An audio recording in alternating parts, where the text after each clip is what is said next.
The Arab-Israeli War of 1948 is now over. Israelis call it their War of Independence, but for Palestinians, this was Al-Nakba, the catastrophe. The former British Mandate of Palestine was now divided into three parts. The newly formed State of Israel, the West Bank annexed by Jordan, and the Gaza Strip controlled by Egypt. But the war ended with an armistice, not a peace treaty. And Arab countries refused to recognize the existence of Israel, while Israel refused to give up the territories it had conquered during the war. Arab nations believed the expelled Palestinians had a right to return to their homes. But Israel was like, bippity-boppity, your homes are now these immigrants' property. Israel tried to help as many Jews as possible to immigrate there, and its 650,000 residents took in 1 million immigrants by 1955. They passed legislation allowing any Jew, regardless of their homeland or nationality, to immigrate to Israel and immediately get Israeli nationality. At the same time, Palestinian refugees were banned from returning to their homes, and Israel destroyed over 500 Arab villages and built Israeli settlements in their ruins. Some immigrants were Holocaust survivors, but most came from Arab countries like Yemen, Iraq, and Libya. Some immigrated voluntarily, others did it because they no longer felt safe in their home countries after facing riots and backlash for Israel's actions. These immigrants were housed in makeshift camps on abandoned British Army bases and in the homes of expelled Palestinians. But there were so many of them that it was getting hard to sustain them. Conditions in camps were often horrific, with bad infrastructure, food, and clothing. So, in 1951, Ben-Gurion decided to limit immigration to only Jews who were at risk in their home countries. But integration was tough. As the first settlers were European, they shaped the country after their own ideals, ignoring the cultural and religious differences from North African and Middle Eastern Jews. Surprisingly, Holocaust survivors also faced discrimination and were mocked for being weak and cowardly, led like sheep to slaughter. This only changed after the Eichmann trial in 1961. To address their financial issues, the Israeli government declared in April 1949 a regime of austerity that ended in 1952 thanks to financial aid from American Jews and reparations from Germany. A new immigration wave came in 1954, mainly from Morocco. The Palestinian people were divided into three groups: the refugees living in neighboring countries, the inhabitants of Gaza and the West Bank, and the Palestinians who remained in what was now Israel. The Israeli Declaration of Independence gave everyone civil equality and democratic rights, but it also made it a Jewish state, which was a problematic contradiction. The leadership worried that the Arabs living there would have double loyalty. So they decided to grant them citizenship, but had them live under military rule until 1966. They were tried in military courts that exercised unlimited and arbitrary powers. They could be expelled from one area to another or prohibited from entering certain areas. People who dared to complain would often face exile. They were also not allowed to leave their places of residence without special permits and needed daily permits just to get to their own farms. But the situation of Palestinian refugees was even worse. The United Nations General Assembly had issued Resolution number 194 stating that refugees wishing to return to their homes and live at peace with their neighbors should be permitted to do so at the earliest practicable date. But the Palestinian refugees, unable to return home, lived in makeshift refugee camps that were overcrowded and had no infrastructure, running water, electricity or sewage systems, and no health or educational services. So the United Nations Relief and Works Agency for Palestinian Refugees in the Near East, or UNRWA, was established to provide relief and work for them.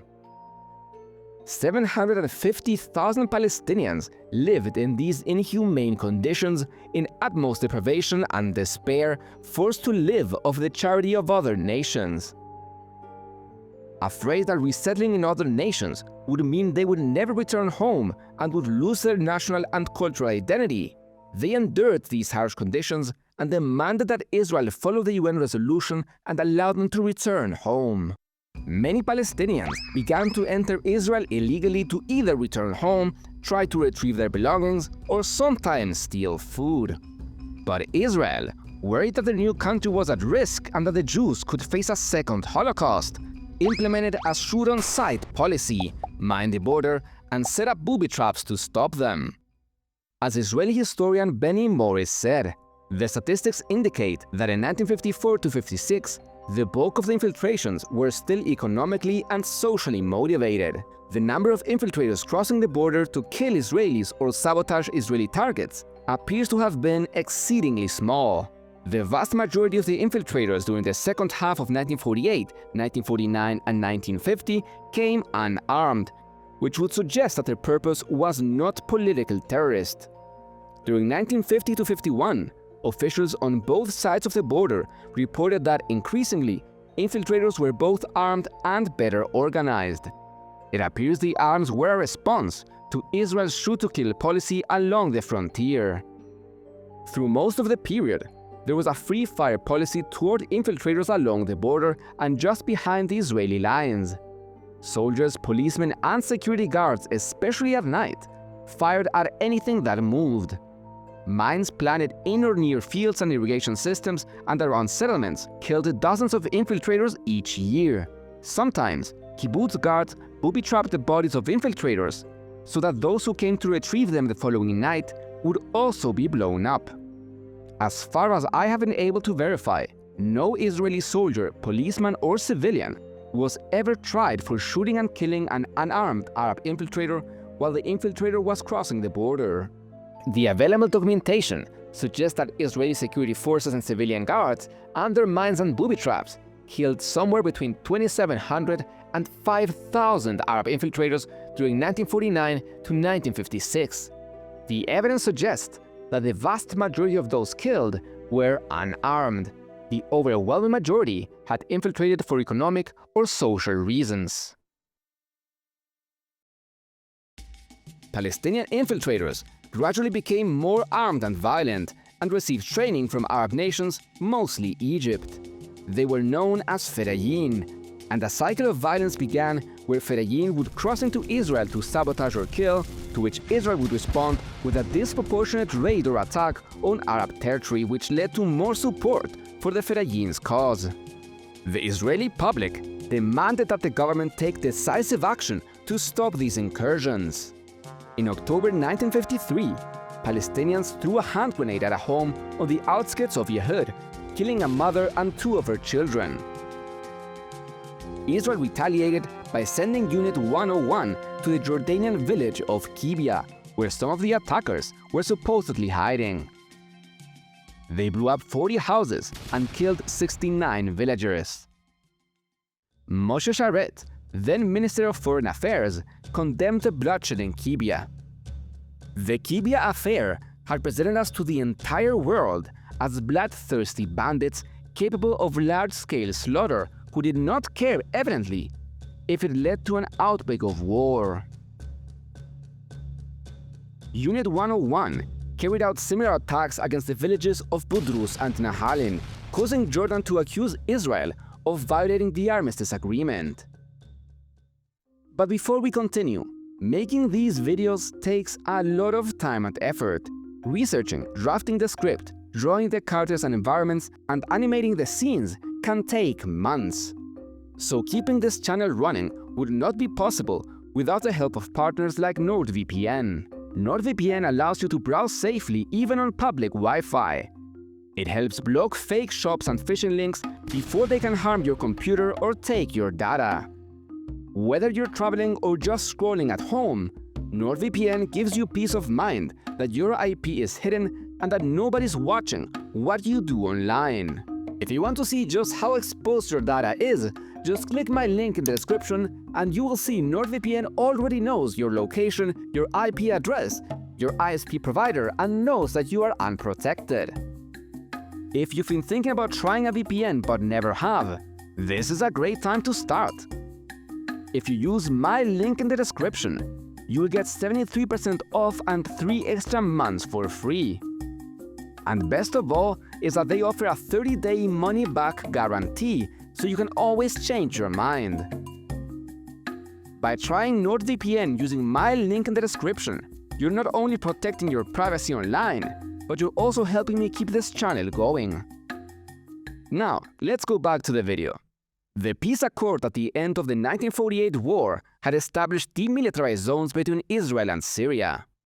But Israel gradually took over territory, evicted Arab villagers, and demolished their homes despite protests from the UN Security Council. Moshe Dayan, the Israeli defense minister at the time of the Six-Day War, said in a 1976 interview, "I know how at least 80% of the clashes there started. In my opinion, more than 80%, but let's talk 80%. It went this way. We would send a tractor to plow some area where it wasn't possible to do anything in the demilitarized area and knew in advance that the Syrians would start to shoot. If they didn't shoot, we would tell the tractor to advance further until in the end the Syrians would get annoyed and shoot. And then we would use artillery and later the Air Force also, and that's how it was."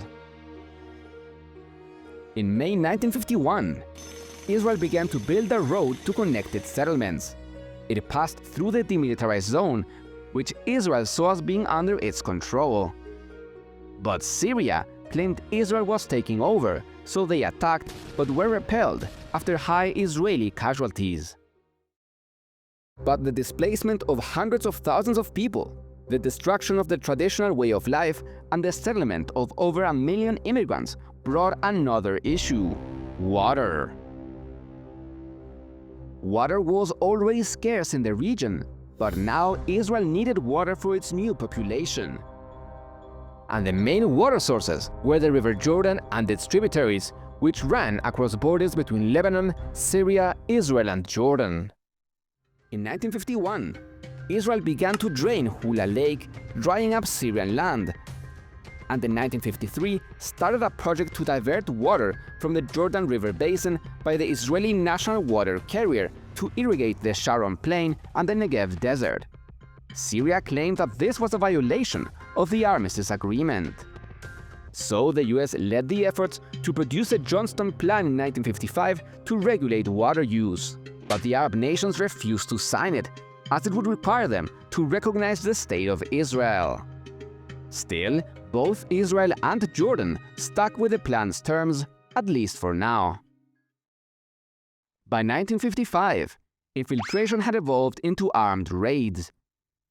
Egypt's military organized Palestinian Fedayeen units to strike Israeli settlements, lay mines and ambush patrols, especially from bases in Gaza. Israel saw this as a declaration of war, and it responded with airstrikes and deep raids into Egyptian territory. Egypt's leader Jamal Abdel Nasser had come to power after the British lost control of the country. He assisted liberation movements in Africa and Asia, helped Algeria in its fight against French colonization, and was heavily anti-Israel. If Egypt is to be free from the superpowers, we need to develop our own infrastructure. We need to control flooding of the Nile, modernize our agricultural systems, and generate more and cheaper electricity. Who's got an idea? Well, what if we built a massive dam high on the Nile? We could control the water flow, prevent floods, and generate all the power we need. Maybe, but it sounds expensive. How much would it cost? One moment, please. Huddle up, boys! You guys done yet? Almost. We are just adding up the costs to get the final price. Wow, that's a lot of zeros. Can't help but notice you're still going there. You know what? Maybe electricity is overrated. Less is more and all that hippie sh**. We could help you pay for it. Just stay away from the Reds. Wow, that would be great. This project would do wonders for our... "Hey, President Nasser, where should I put these massive crates filled with communist weapons from communist Czechoslovakia?" Oh wait, never mind. There's some space right here next to your speech announcing your recognition of the CCP as the one and only China. Taiwan, am I right?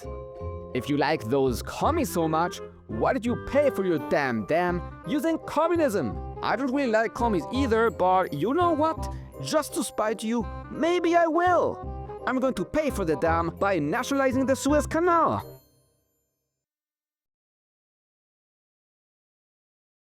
Well, fuck. Up until that point, the Suez Canal, owned by the British and French, gave Egypt basically no revenue despite its worldwide importance. The Egyptians then closed the canal to Israeli shipping and did the same with the Straits of Tiran and the Gulf of Aqaba, which Israel claimed was a violation of the Armistice Agreement. In October 1956, Britain, France and Israel met in secret in the city of Sèvres near Paris and decided to go to war against Egypt together.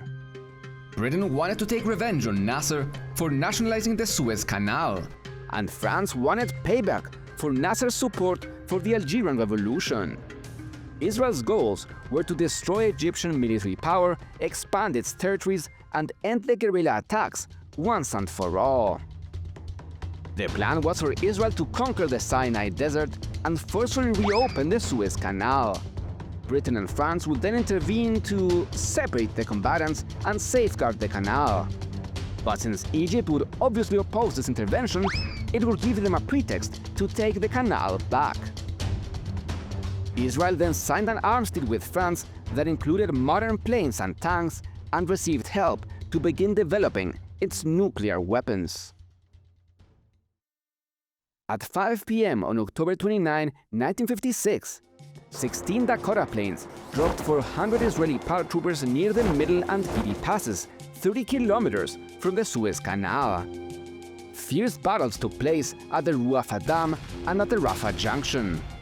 2 days later, the French and British bombed Egypt's airports in the Suez Canal area, and the Egyptians decided to retreat to the canal. Israel then took the Gaza Strip and most of the Sinai Peninsula. But both the Soviet Union and the US condemned the attack and demanded that Israel, France and Britain retreat from the territories they conquered. This pressure forced them to concede and retreat, and the UN sent forces to maintain the international borders and the peace. The aggressors failed to achieve their goals. Britain lost its leading position as a world power, having now fallen clearly to a third position after the United States and the Soviet Union.